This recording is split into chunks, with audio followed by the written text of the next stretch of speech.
In today's video, we're looking at stories of people eaten alive by great white sharks. From a spearfisher's catch that turned the water red, to a tourist trapped behind steel bars in South Australia. But first, off Gansbai's coast, a young diver enters calm green water, unaware that something massive is rising from below. It was May 27, 2015, off Gansbai, Western Cape. The morning was calm, with gray clouds, weak sunlight, and still green water. The dive crew checked their gear as kelp drifted near the surface and seagulls skimmed low for food. Ethan de Klerk was 24 years old and not someone who took unnecessary risks. He was a graduate student working with an independent marine research program that studied how seal migration patterns affected coastal ecosystems. He learned diving for research purposes, not for excitement, and while he was not an expert, his careful approach and attention to detail made him reliable. His thesis deadline was coming soon, and after weeks of bad weather, he wanted to dive despite the poor visibility. This was his chance to collect the final data he needed for his supervisor, an opportunity he did not want to miss because of weather problems. He woke up before sunrise, checked the weather forecast twice, and looked at his air tank himself. The small charter boat had 4 people on it: Ethan, his dive partner, a skipper, and a volunteer observer. The skipper, a local man named Piet, felt uncertain when he saw many seals grouped together on nearby rocks. They usually moved away when boats came close, but that morning they stayed bunched up, restless and making noise. Piet said that sharks often came closer to shore during this time of year, but Ethan said they would stay near the deeper channels. He closed his mask, adjusted his small chest-mounted action camera, and got into the cold, heavy water. Under the surface, visibility reached about 20 feet. The sunlight broke into thin lines through floating kelp.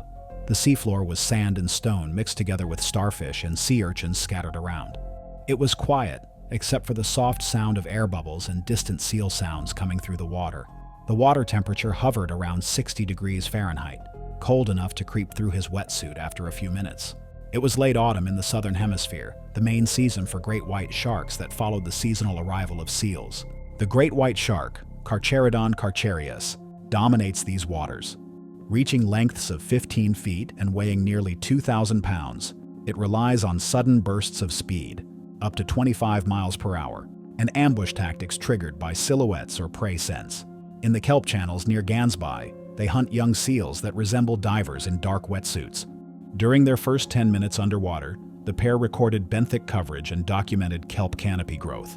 Ethan moved his camera angle toward a narrow channel filled with shells and seal fur, evidence of recent feeding. He paused, knowing what that meant. But curiosity pushed past caution. He moved closer, trying to photograph a broken fin that might show predation. From the boat above, Piet saw brief movement on the surface. Nothing serious, just an uneven wave. But below, Ethan's partner saw the seals overhead scatter suddenly. Ethan's depth gauge showed 42 feet when the first sign of movement appeared under him. His camera caught a pale shape rising from the dark water, too big and fast to make out clearly. The great white came from directly below in a vertical attack, normal behavior near seal roots. The impact broke Ethan's tank valve, sending out a violent burst of bubbles.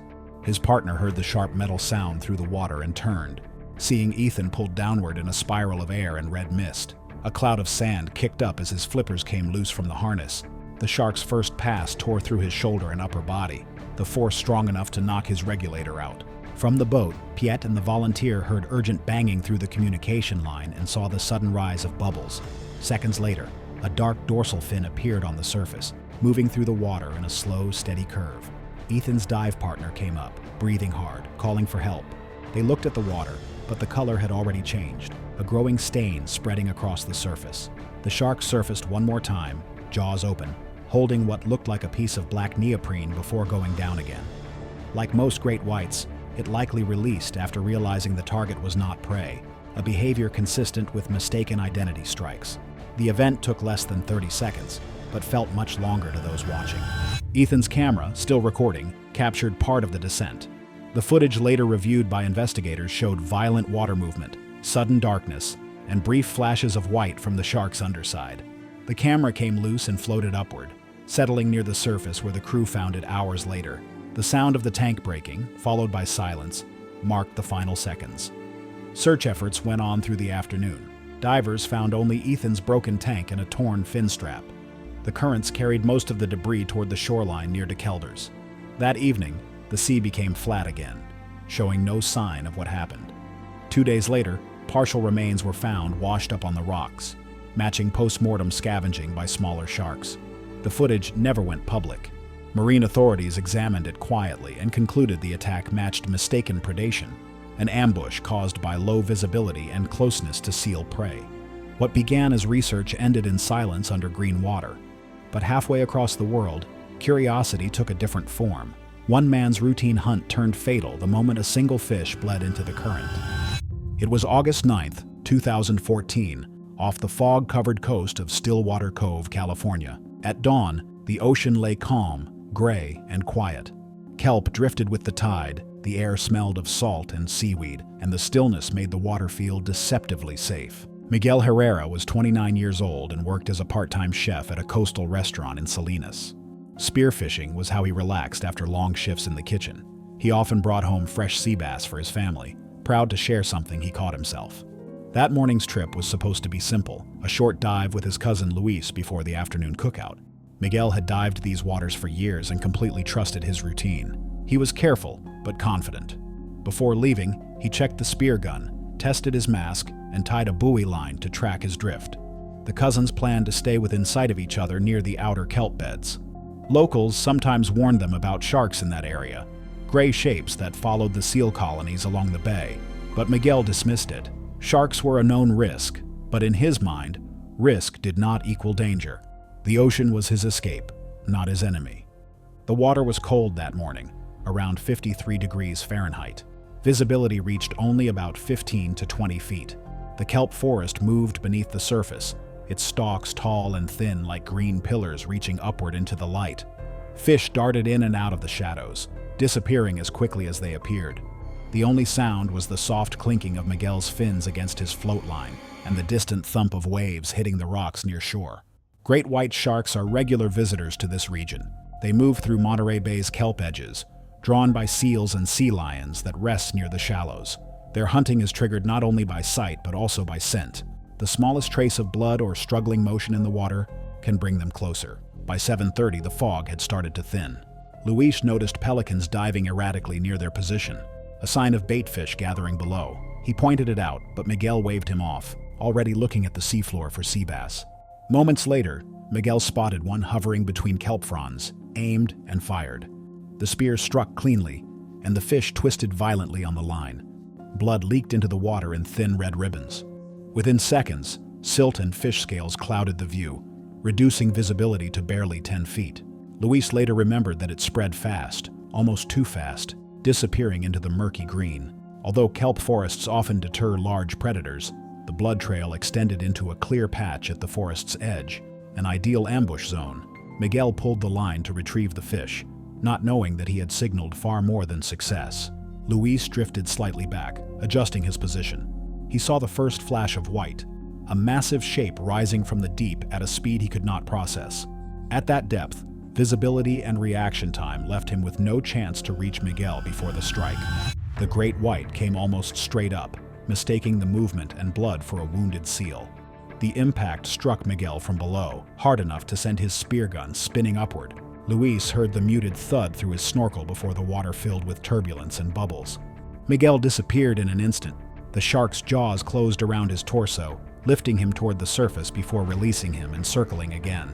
Luis came up, gasping, and shouted for help. A small fishing boat about 50 yards away saw the disturbance. Just a violent splash and a pale underbelly rolling through red water. The dorsal fin cut across the surface once, steady and deliberate before going out of sight. Luis dove again, calling out through his snorkel, but the water had already gone murky. He found a torn flipper drifting upward, then the broken spear shaft, and nothing else. The shark did not return. Like most mistaken identity attacks, the strike was brief. A single test bite followed by withdrawal once the predator recognized its error. Miguel never came back up. Luis swam back to the boat, shaken as the current began to carry the debris away. Search boats arrived within an hour, brought by the radio call from the nearby fishermen. They searched the area until dusk, but recovered only Miguel's float line and pieces of his wetsuit. The rest was lost to the tide. Investigators concluded that the pattern of tearing and material loss was consistent with a single exploratory bite, likely caused by a subadult great white between 12 and 14 feet long, feeding near the drop-off where the kelp forest meets deeper water. A week later, Miguel's action camera washed ashore on a rocky beach south of the cove, still attached to the spear gun handle. The footage ended abruptly, just a flash of fish scales, a sudden rush of motion, and bubbles rising toward the surface. His family asked that it remain private. Local divers quietly renamed the site Miguel's Point, though the name never appeared on charts or maps. The ocean off Monterey carried the scent of blood, but in Australia, the danger arrived with no warning at all. Just fading light, glassy waves, and a shadow that matched the rhythm of the tide. It was April 14th, 2016, at Wylie Bay near Esperance, Western Australia. A light offshore wind kept the surface flat and quiet. Waves rose slowly and broke across the outer sandbar. From the rocks, the beach looked still. A small drone lifted from the car park and held steady above the bay, while its operator checked distance and battery. In its frame, the water was a wide sheet of gray-blue, with one black dot moving toward the channel. Liam Rogers was 19 and on a short break from classes. On weekends, he taught beginner lessons for a small local outfit, and was known for patience and letting others go first on crowded peaks. He preferred late sessions when the wind dropped and the water settled. Dusk felt quieter to him. Posted warnings always read the same, and he trusted his read of sandbars and rips more than a sign. He came to Wylie Bay for a few rides before dark. He checked his leash twice, waxed the deck, and pulled on a wetsuit against the autumn chill. A friend stayed on shore with the drone, and a small first aid kit in the car. The plan was simple: 3 or 4 waves, then back on the road before dark. He had surfed this shoreline often enough that it felt familiar, and the calm conditions made the timing feel acceptable, even as the light fell. The bay opened clean to the south. Sand lay pale and fine. Water over the bar went glassy when the sun came low, then dulled to gray as clouds thickened. The tide was easing out. A single seal surfaced near the inner channel and cut across the face of a swell before slipping under. The drone traced a slow circle. From above, sets looked like thin bands sliding shoreward, and Liam looked like a moving dash between white foam and darker lanes. Great white sharks are common along Western Australia's southern coast, where seal colonies cluster near deep channels. During autumn, they move through these waters following seal migrations that pass close to surf breaks. Most attacks happen near sandbar edges, where light fades quickly and outlines blur against the surface. Locals told visitors that dusk sessions were unwise. A beach sign noted recent activity. The friend on shore said the light was dropping faster than expected, and the drone's feed showed the channel dimming first. Liam watched a new set stand up outside and chose to stay for one more wave. The seal cut across well inside of him. He did not see it. The water went flat between sets. He sat near the channel edge and looked toward the darker band past the bar. He was roughly 150 yards from shore, near a section where the depth dropped quickly to over 10 feet before the outer sandbar. The drone operator saw a long shadow slide along the inner channel. It held a steady track parallel to Liam, just beyond a stray kelp strand. On the water, there was no clear sign. Liam turned to meet the next swell and paddled right to match its speed. In the frame, the shadow bent toward him, closing the gap without a wake. The battery indicator dropped to a single bar. The operator began to bring the drone back, holding altitude so the horizon stayed level. The strike came from the side and slightly below. The shark accelerated and hit the board near the front third. The impact snapped the fiberglass and drove Liam into the water. 2 walkers on the rocks heard a short shout, then the slap of a tail and a heavy churn. The drone video showed a pale flash under the surface and a sheet of red sliding down current along the channel. Liam surfaced beside the broken nose, reached for it, and kicked. The leash stretched tight and then went slack. He tried to climb over the remaining foam, but the half board would not keep him above the wash. The shark circled once at a distance and closed in a slow arc. It passed beneath him, brushed the loose board with its back, and moved off. Liam turned toward shore and tried to swim the inside line, but the rip along the channel pulled him sideways toward deeper water. The drone drifted lower and shook in the breeze. The operator waved from the rocks and pointed toward a narrow gutter that cut across the bar. The dorsal fin did not break the surface. There was a low hump and a swirl. The shark came again, shorter this time, and seized him at the hip. The lift was brief. Blood spread in a flat sheet that moved with the rip toward the blue water. He kicked once and let go of the board when it rolled under. the surrounding water turned opaque. The drone searched for contrast as the feed pulsed. The battery warning flashed and froze the frame while the aircraft returned itself to the beach. On shore, the friend ran down the access track with a rescue tube and flagged a passing vehicle. The walkers pointed to the channel edge where color moved with the rip and then faded. A small fishing boat had just cleared the point. The operator raised both arms and called out. Within minutes, the boat angled across the bar. By the time it reached the mark, the area was flat. There was no fin and no splash, only a smudge where stained water slid toward deeper water and broke apart. Rescue calls started at once. A small craft searched down current and followed the rip line. They recovered the front third of the board, its brake clean and sharp, and the leash with a stretched plug. A piece of neoprene was found later near the inside rocks. No body was recovered. The drone's memory card held 6 minutes of footage and ended when the battery died. Investigators said the sequence matched a side strike by a large great white at dusk, likely triggered by low light and seal traffic across the channel. In the weeks after, local surfers shifted their last sessions earlier and avoided the channel edge when the sea went quiet at dusk. The gap along the bar remained, a dark lane that pulled steadily seaward and out of sight. The surf at Wiley Bay fell quiet after nightfall, but farther south, the same silence filled a wide New Zealand channel. There, a man paddling alone for his daily survey logged calm conditions until the water itself began to shift under him. It was January 18, 2017, in the Bay of Plenty off Matakana Island, New Zealand. A low haze hung over flat water as a light northerly breeze drifted across the ebbing tide, pushing bands of weed toward the channel. Callum Hughes was 32, a coastal field ranger contracted to a regional program that cataloged shoreline debris. He preferred a narrow touring kayak for the shallow margins where larger boats could not go. He logged positions on a handheld GPS, recorded short updates on a marine VHF radio, and photographed what he found for later mapping. His work was careful and organized, and he liked it that way. He launched before sunrise from a quiet ramp wearing a flotation vest.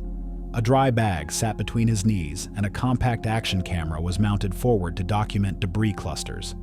The plan was simple. Loop the inside edge of the island clockwise, check snag points along bars and mangrove roots, then cross the narrowest span of the channel before the wind built.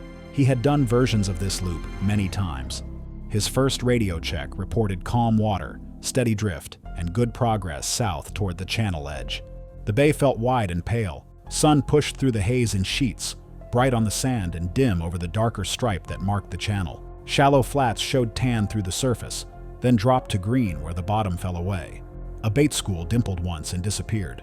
2 rays lifted from the sand as his bow passed and glided like dark kites toward deeper water. Their motion left slow spirals in the silt that hung for a moment and then faded. Great white sharks patrol this coast in summer, following seals and rays along channels and points. Adults can exceed 14 feet and carry enough mass to shove or crack a small hull. In bright water, they often keep distance. In hazier light, or when scent and motion align near a drop-off, they may test an object with a bump or a single bite and move off if the signal feels wrong. Ray activity near a channel edge is a common draw. There were warnings, but they felt routine. A ferry skipper the previous week had mentioned occasional offshore sightings. A paper notice at the ramp listed general cautions about solo outings and wildlife. That morning, Callum's first log included a brief note that several rays lifted fast from the flats, which he recorded without comment. He moved farther along the channel edge to photograph a drifting knot of netting and bottles held by the ebb. A small boat's engine droned and faded on the far side of the bay. He marked the debris coordinates and swung the bow to clear the area. His radio check at 10:15 a.m. was calm, with a plan to cross the narrowest span while the tide still pulled seaward.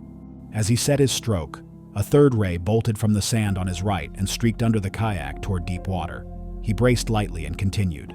The surface smoothed, and the rip line sharpened into a darker belt running seaward like a lane. He did not see the larger shadow rise beneath that belt. At 10:17 a.m., his transmission cut mid-sentence. He was roughly 200 yards off Matakana's western flats, near the outer edge of the ebbing channel. A fisherman about 400 yards away saw a sudden jolt and heard a dull thump before the kayak flipped and settled half-submerged. The first impact came from below and slightly forward of the cockpit, hard enough to dent the hull and throw him clear. Such upward collisions are typical when sharks investigate low, narrow craft that silhouette like rays near drop-offs. The paddle clattered once and slid away. For a few seconds, there was only a white bubble and a grinding sound, as if the water itself were scraping the plastic. He surfaced beside the stern and grabbed for the deck line. The kayak rolled away as the rip pulled it downstream. He kicked to close the gap, but the boat turned and drifted sideways with the current. The same shape that had hit him traced a slow circle outside visibility and came back on an angle, lifting water in a low hump, then sank again. A smear of foam slid off the hull dent and broke apart. The second contact was shorter. The shark surged from below his right side and seized him at the waist, lifted and released. Like most mistaken identity strikes, it did not return after the bite. The injury itself was severe, and blood spread in a flat sheet across the rip as he tried to pull himself over the cockpit rim. The kayak tilted and spun. He slipped free and reached for the loose paddle as the blade bobbed once and disappeared under the bow. The fishermen raised a mayday and kept station on the debris. Another small boat crossed the flats within minutes. They found a paddle and the dry bag drifting in separate eddies. The kayak floated low, its bow crushed forward of the seat, and crescent impressions clear along the hull. Search teams marked the spot and began sweeping the current line out toward the bay entrance. Through the afternoon, currents spread the debris field until only scattered items remained visible. By early evening, recovery vessels hauled the damaged kayak aboard for analysis. Examination of the hull compression and tooth-spaced impressions indicated a single upward test strike from a great white estimated at 14 feet in length. His handheld GPS still recorded its last coordinates before losing signal, and the radio played back calm weather notes followed by a brief impact and static. Investigators classified the event as a bump and bite incident near the mouth of a rip during seasonal feeding activity. Out in open water, no barrier exists between man and predator. But even steel and regulation can fail. In South Australia, a single oversight inside a shark cage would prove just as unforgiving. It was November 3rd, 2013, off the Neptune Islands near Port Lincoln, South Australia. The morning was gray and windless, the ocean lying flat except for the soft pulse of swells moving under the hull. A small charter boat sat anchored just beyond the islands, where clear blue water fell away to deep green, and the operators said it was perfect weather for a cage dive. Ryan Mallory was 34, a visiting tourist from Perth who had saved for months to try the experience. He worked as an equipment technician and spent weekends testing underwater photography gear on reefs near home. This trip was his version of a holiday project, part vacation, part experiment. He had bought a new underwater housing for his camera and wanted to test it in open water. He had watched videos of great whites breaching but did not expect danger behind a steel cage. The charter company was small and operated on tight schedules. They promoted short turnarounds and guaranteed shark sightings through enhanced baiting, a practice that pushed the edge of regulations. Instead of suspending bait at a distance, they dragged a tuna head close to the cage line, letting oily streaks drift across the current. The skipper said it kept the animals visible for clients. Ryan did not question it. The other guests were cheerful, taking turns in the cage for brief rotations. He suited up with two others and checked his camera housing twice before climbing down the ladder into the clear, cold water. The visibility stretched for nearly 40 feet. Schools of fish shimmered near the bait line, and the steel bars of the cage glinted in the filtered light. From below, the reef dropped into open blue that faded to gray. The water temperature hovered around 59 degrees Fahrenheit, cold but steady. The bait handler above swung the tuna head lazily, sending thin trails of oil and blood through the current. For several minutes, nothing moved but the smaller fish that darted to feed on scraps. Great white sharks frequent these islands year-round, drawn by sea lions that breed on the nearby rocks. They strike by momentum, using their snout or jaws to test foreign objects. Baiting practices that bring food too close to metal structures can trigger misdirected charges, mistakes that powerful animals cannot correct mid-motion. On deck, one diver filming from the rail joked as the bait trailed close to the cage. The handler dipped it again, letting it swing only a few feet from the bars. Ryan adjusted his focus ring, aiming at the motion blur of the tuna head. Seconds later, a pale form appeared from below, massive, rising fast. The great white hit the bait line with a single surge, missed, and kept going, its snout colliding with the lower cage bar. The impact rattled through the structure like a hammer blow. Ryan lost his balance and fell backward against the rail. His right fin jammed between two bent bars as the shark thrashed, mouth partially open, scraping along the frame. The cage shook violently. Such impacts, while rare, are almost always the result of bait placement too close to cage structures. The shark's snout pushed halfway through the gap, teeth striking metal and plastic. On deck, the crew shouted for the bait line to be cut. One diver grabbed a metal pole and jabbed toward the head, while another hauled the ladder line. Ryan's leg was still caught. The shark twisted once more, wrenching the lower frame outward before veering away into deeper water. The bar bent down, leaving a jagged gap large enough for part of Ryan's body to slip through. He was bleeding heavily from a deep tear along his thigh where the fin strap had tightened and cut under pressure. The deck crew lowered a harness and pulled him out as the water turned red. He was conscious but pale, gasping from shock. The skipper radioed for emergency assistance, while two deckhands applied a tourniquet and oxygen. About 40 minutes later, a rescue helicopter reached the vessel and winched him aboard. He was flown to the hospital in critical condition with major blood loss and muscle trauma, but doctors later said the femoral artery had been missed by less than an inch. Authorities later inspected the cage and found the lower crossbar bent outward, with scrape marks consistent with contact from a subadult great white snout. Investigators confirmed the bait line had been positioned inside the minimum separation distance required under South Australia's Shark Tourism Code. The operator's license was suspended pending review, and new bait handling protocols were issued the following season. For the company, the accident became a turning point. Every cage was reinforced, every crew retrained. For Ryan, recovery took months, leaving a permanent limp and a cautious respect for the limits between curiosity and control. Thanks for watching. Enjoy this video? Click more.